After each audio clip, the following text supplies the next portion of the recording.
Hey there, I am Sam the Cooking Guy, and we're calling this Turkey 101. If this is your first time cooking a turkey, and for many of you it will be, we've got your back. We're going to show you everything you need to know. You're going to feel pretty confident by the time we're done. And if you've already cooked a turkey, which, let's be realistic, that's once a year for most of us, you may have forgotten things. Or you might learn a few new tips from me. We've still got your back.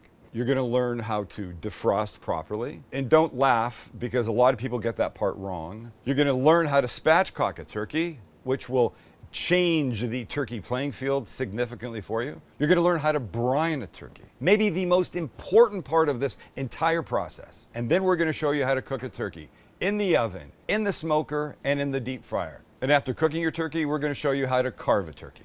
There's nothing left. There really isn't. We're putting everything we have on the table for you. So let's start with defrosting, because that's important.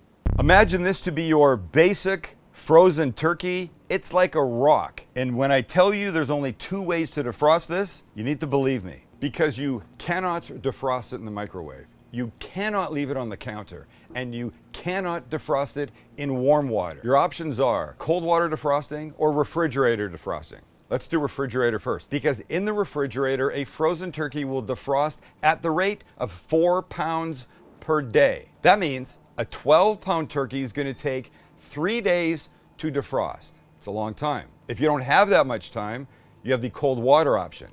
The cold water option is faster. A frozen turkey in that cooler, in that bucket, covered with cold water that you change every 30 to 45 minutes, defrosts at a rate of 1 pound for every 30 minutes. That means a 12-pound turkey is going to take 6 hours to defrost fully. Much better than the 3-day thing. I think you would agree. And by the way, you simply defrost the turkey in its original packaging, but I like to put it in the refrigerator on a sheet pan in case it drips and the water comes out and stuff like that. That's the way to go. Now that you know how to defrost, let's take a look at what this turkey looks like when you take it out of the bag and how you're going to deal with it. I like to start by taking my turkey and putting them on a baking sheet, because there's liquid in here and we don't need it going on the counter or the floor. So now you get yourself a pair of scissors and open up the handy bag. Now we gotta take the bag off. So same thing, a little snip, but make sure you're not snipping close to the turkey.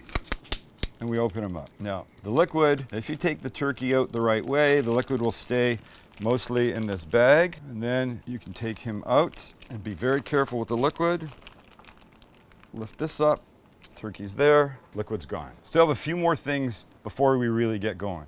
The first thing is this. This is the little pop-up that presumably tells you when the turkey is ready. The little red thing literally pops up when the turkey's at the temperature that this pop-up thinks it should be at. But I favor technology, and I'm going to use an instant read thermometer. So this guy I generally take out. Now what you've got is you've got the way that this guy has been trussed up to keep it together. This is some serious plastic right here that we've cut through.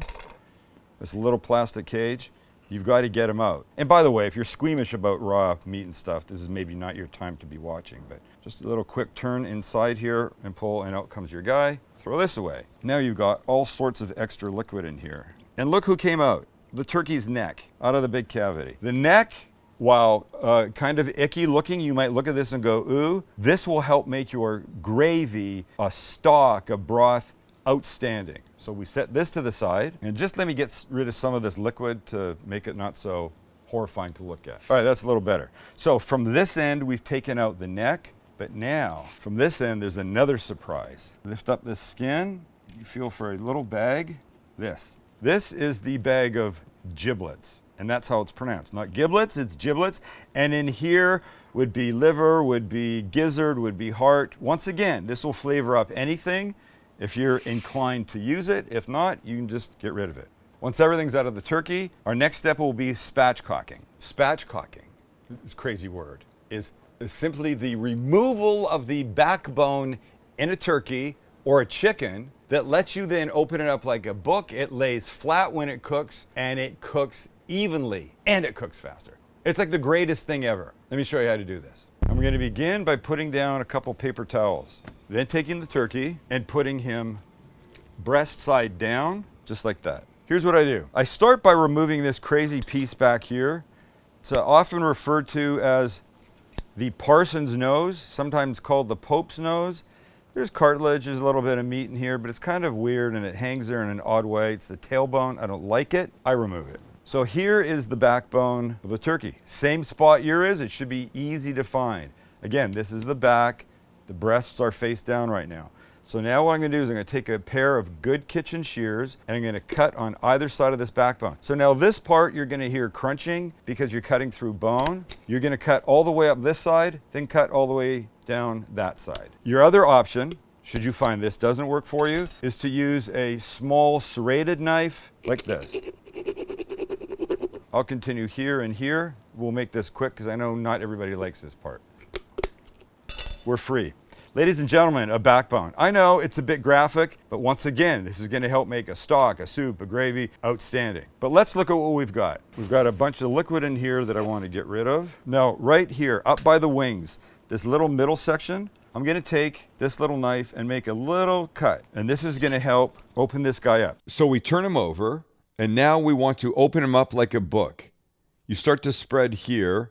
Do you hear that? That's the noise that you want. And now I find it easiest if you take a couple sheets of paper towels for grip, put them on top, and just like you're giving chest compressions, you push down and look what you've done. You've leveled the turkey playing field literally. And so what happens now is that the breasts are going to cook at the same rate that the thighs and legs do. And now we come to what I believe, ladies and gentlemen, is the single most important step when cooking a turkey, and that's the brining. And I know you've heard of it before, and if you don't know what it is, generally it's putting the turkey in a salt, sugar, water solution for 24 to 48 hours to help make it better, more flavorful, more tender. Wet brining is what that's called.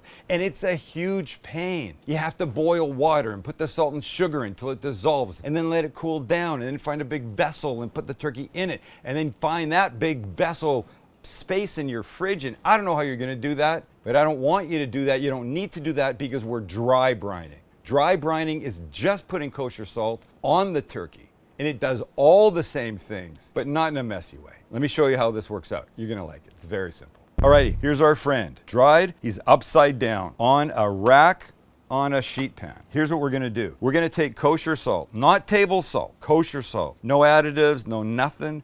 Coarser grain, it's better. We're going to put this salt on this turkey at a ratio of 1 tablespoon for every 4 pounds of turkey. So this whole turkey is going to get about 3 tablespoons of this. So we'll put some on the back, of course. We'll reserve most of it for the front. So just sprinkle liberally. And then we're going to turn them over and continue with the salting. And make sure you get all underneath. Do the breasts well, the thighs, the legs, top, bottom, inside. I'd say outside, but I guess this is the outside. And when you're done, this goes in your refrigerator uncovered for 24 to 48 hours. I'm suggesting 48. I think it just makes it better. Flavorful, tender, juicy. It's the best thing. But remember what we talked about. We talked about the defrosting and how long that takes. And then you've got now to take into consideration how long the brining will be. So let's do some math in our heads. Let's say Thanksgiving is Thursday. You ideally want this turkey in your refrigerator, dry brining, no later than Wednesday. That means you have to calculate your defrosting time leading up to that. But know this, once defrosted, a turkey is fine in your refrigerator for 4 days. That was a lot. Thanks for hanging in. Only thing now is to cook 3 turkeys. We're going to start with the one that takes longest, and that's the smoked turkey. We begin with our rub, and our rub consists of dried rosemary, thyme, sage, black pepper, and garlic powder. This gets mixed.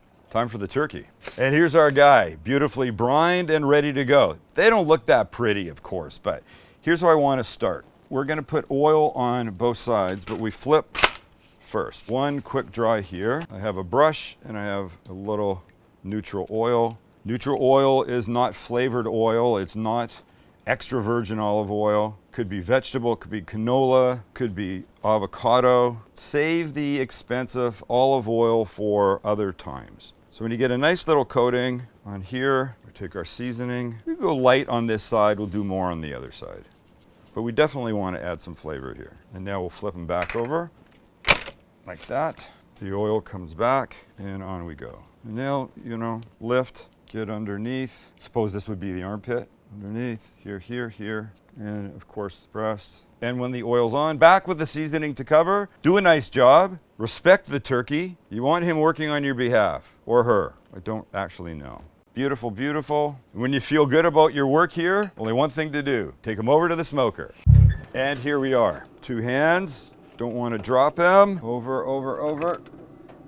Nice, right in the middle. Love that. Smoker's at 275. This will take, maybe 2.25 hours. But we're not going to guess. We're going to use an instant read thermometer starting about, the hour-and-a-half mark. We want to pull this guy off at 160. Your end temperature wants to be 165. But if you pull it off at 165, it'll rise up to maybe 170, 172. We don't want that. We want it perfect. So 160, we'll get the thermometer and we'll be fine. And this leads us to turkey number 2, my personal favorite, the oven roasted turkey. There's how we start. Fresh thyme, fresh rosemary, fresh sage, black pepper, and butter. You know this is going to be good. In these guys go, and we mix just into a gorgeous, well-combined paste. Now the turkey, and like before, we'll give this kid the flip and a quick dry. Oil and water, butter and water, not the best combo, and we brush. And just like the smoked turkey, we'll save most of it for the top side, but you absolutely want to bring some flavor here too. And if you could smell what was going on this turkey, the fresh herbs are amazing. Let's turn our friend around. 1, 2, and 3. Beautiful. It's beautiful. Well, okay, it's going to be more beautiful when it's cooked, but it's beautiful to me right now. 2 things left to do. 1, I want to take these wings and, as much as you can, try and tuck them under. I always think it cooks better like this. And then, of course, you get the perfect breast color as opposed to there being like a shadow where you didn't get any direct heat. It's a little hard, but you can do it. One last step, and it's an important one. I'm going to add about a cup of vermouth to this pan. It's going to help steam, it's going to help flavor, it's going to make everything nice. And the drippings from the turkey are going to go into that, and that will make your drippings better when you go to make your gravy. This guy's going in a 425 oven, and we'll see him in a while. And I know I told you a turkey cooks faster when it's spatchcocked, but check this out. Generally a round turkey, a whole turkey, not spatchcocked, in the oven, 15-ish minutes a pound. This guy, spatchcocked, maybe 8 minutes a pound. That's half. And it will be better and cooked more evenly. You gotta love that. But don't stop there, because we have one more turkey left. This one we're cooking whole, and this one is going into a deep fryer. Yeah. First our rub, and everything's dried. Thyme, rosemary, chipotle chili powder, black pepper, garlic powder, onion powder, and smoked paprika. This is a combination. And this we just mix. And when it's comfortably blended, we get the turkey. All right, here he is. It's a little crazy looking, isn't it? A whole turkey that's been dry brined. All right, let's do this. We want to dry him off still a little bit more. And we oil, a light coating of oil. And the oil is going to help make all our seasonings stick. The other reason you want to dry them off is the old oil and water trick. And I'm actually not using exactly oil to deep fry this guy, but we'll get there in a second. Now our seasoning, and you can be fairly generous this time. All right, let's turn them over. Nice. And we'll dry this guy too. Oil again. Here's that backbone that we took out of the other 2, and the seasoning. I don't want to put them in the basket like this. I want them to cook more like that. So to do that, I'm going to take a piece of string and go underneath here and underneath here, around the wing tips once, like so, like here, and the same thing on this side. And these guys will meet here in the middle. And it'll do a little quick knot thing, and we're good. The point is just to keep them close. It'll cook more evenly that way. So this excess I'll cut off. Same thing with the legs. So this guy will get a couple turns. We'll bring them up here and do that little twist around twice. That secures it mostly. Then your knot, and we're in. That's it. Simple, nice little package. We cut, and now we get our basket. I'm cooking this turkey in an oilless deep fryer. Yes, it's a thing. It's gonna go in this basket and get lowered in. I'll show you that in a second. But what is important for those of you that have an oil deep fryer, there's a classic mistake that is often made, and I want to help you not make that mistake. And it's about oil displacement when it comes to putting the turkey in. Look, maybe you've seen these examples. Somebody puts a turkey in, the oil goes over the top, it hits that live flame, and then they set their house on fire. We don't want that. I don't want that for you, and I know you don't want that. So let me show you what you need to do. The problem is, let's say this glass is your deep fryer and it's filled with hot oil, 350, 75 degrees. Now, this lemon will represent our turkey. People often eyeball the level of the oil, and I think you know where this is going. And then, when they're ready to cook, watch what happens. Yeah, it's gonna spill over. That's not the thing to do. Here's the thing to do. This is your deep fryer. Put your turkey in. Put water in up to the level that it needs to be. Well, this is not supposed to be floating, but that's fine, right? Take it out, mark it. That's the spot that your oil should be put into. Then when you go to do it properly, you know it's not gonna overflow. It's perfect. We've got your back. We've really got your back. Okay, but back to our oilless one. Here's my basket. Let's put our turkey in it. Basket. Now I've sprayed this with non-stick spray. The turkey might still stick a little bit, but you want to spray it. And now we put this guy in, feet first, wings in, nicely, everybody goes in, and there you have it. Look how nice. The tying is important, it really is. So this guy will just pick up, we'll take over to the fryer, and carefully, in you go. And that's just it. And I know if you're looking at this, you're gonna say, Sam, there's no oils, they're gonna cook the right way. Listen, my manager told me he will never cook a turkey another way. This infrared oilless fryer is his preferred way to go. And I'm not selling these. I'm just telling you, if you don't like the whole oil business, this is a really good option for you. Now it has a little hat that will go on in the last 50 minutes or so of cooking, not until then. And this is probably gonna be maybe an hour and a half. After all your hard work, you now get to reward yourself and your families and loved ones and friends with beautiful cooked turkeys. Time to check them out. Number one, the deep fried.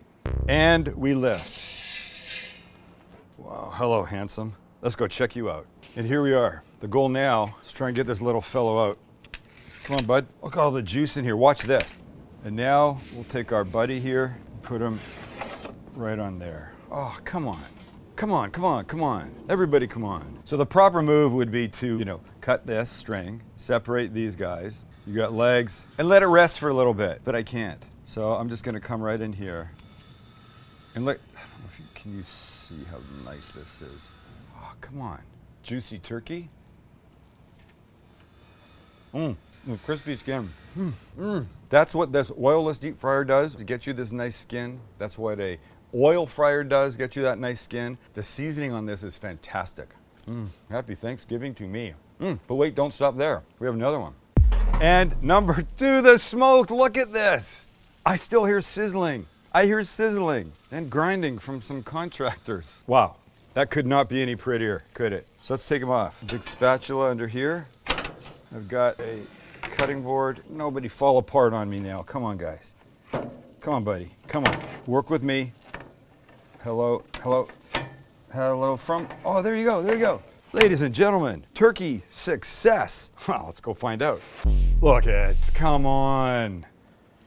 I'm telling you, I even think a spatchcock just looks better the way it lays out than a whole turkey. It really does. I don't care what anybody says, that's my opinion. And I want a little piece. Oh gosh, gosh, gosh, gosh, gosh. Now that I've done that, I'm gonna go right here. Just have a little bit of thigh, okay? You can do, because you can, No, wait, before anybody says anything, this is not pink because it's uncooked. This is pink because of the smoke. This thigh was 173 degrees. That was about 162. So check this out. That's a legit smoke ring, folks. And this is a legit bite. Holy crap. To the sound of the contractors hammering next door. You know what I failed to tell you, and maybe you noticed. There was no salt in anything that we put on this turkey other than the brine. There was no salt in any of the rubs because we salted it for the brining, and it's perfection. I'm just gonna tell you this. This is my favorite of the two so far. We'll find out when the oven roasted comes because normally that is my fave. It's got the butter on it and the fresh herbs and stuff, but dang, one more to go. And the last one. Are you ready for this? Because I don't know if you guys are. Ready for the most beautiful turkey ever? Three, 2, and 1. Oh, snap. Look at that. So now you see this. You see all this liquid? This is what you're gonna make your gravy out of. You're gonna pour all this into a measuring glass. The fat will come to the top. You'll spoon off the fat, and then you'll use that as the base of your gravy, and it'll be outstanding. And don't forget, it's been flavored with vermouth, as is the turkey. So let's take him off now. And this is the guy that we're gonna carve. Please don't drop me. Oh, look, see this? Wow.